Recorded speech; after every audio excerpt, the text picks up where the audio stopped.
Je m'appelle Louise, je suis étudiante en M1 Histoire à l'Université Le Havre-Normandie et je suis également tutrice en Histoire.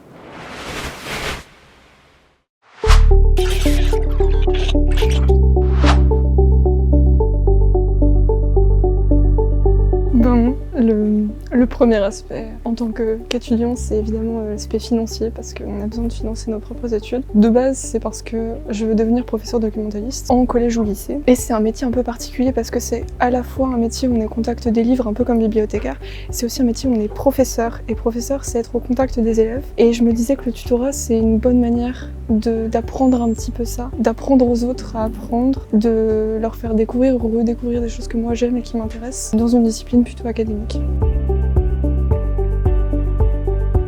Ça dépend surtout des besoins de la personne qui vient me voir. En tant que tuteur, je sers à la fois d'un point de vue académique sur ma matière, ou des notions qui ont mal été comprises, des cours qui sont pas très clairs ou des choses comme ça.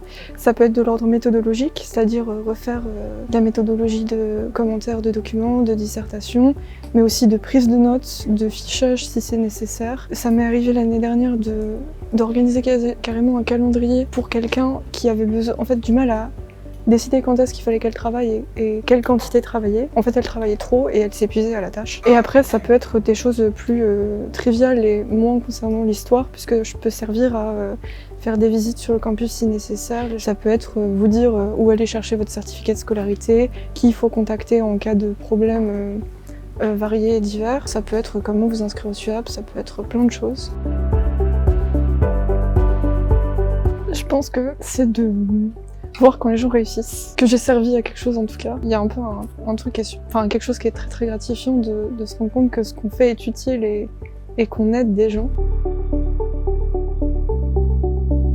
Déjà sur le plan personnel, il y a quelque chose de très intéressant à apprendre aux autres et en fait ça nous permet d'apprendre des choses sur nous-mêmes aussi, le rapport pédagogique aux autres. Et ça c'est très intéressant, en plus c'est professionnalisant parce que je me destine quand même plutôt à l'éducation nationale. Et après au sein de ma formation, déjà ça m'oblige à réviser régulièrement puisque je suis obligée de maîtriser des notions pour pouvoir les réexpliquer ensuite. Et ça me pousse aussi à faire des recherches sur des sujets qui m'auraient pas forcément intéressé ou à aller plus loin en fait sur des points très précis qui seraient pas forcément ceux que j'aurais choisis. Du coup c'est très très enrichissant et ça l'a été et pour ma licence et maintenant pour mon master. Surtout que moi je me spécialise sur le 19e siècle et du coup ça me limite pas au 19e siècle et ça me pousse à aller beaucoup plus loin et c'est très très intéressant. Ce que je trouve super au Havre, c'est que c'est vraiment un campus à taille humaine. Le campus n'est pas immense, on prend pas 20 minutes à le traverser. On connaît vite, très rapidement des gens en fait, et c'est très très agréable. Et on a un peu tout quand même sur ce campus-là, ce qui est sympathique.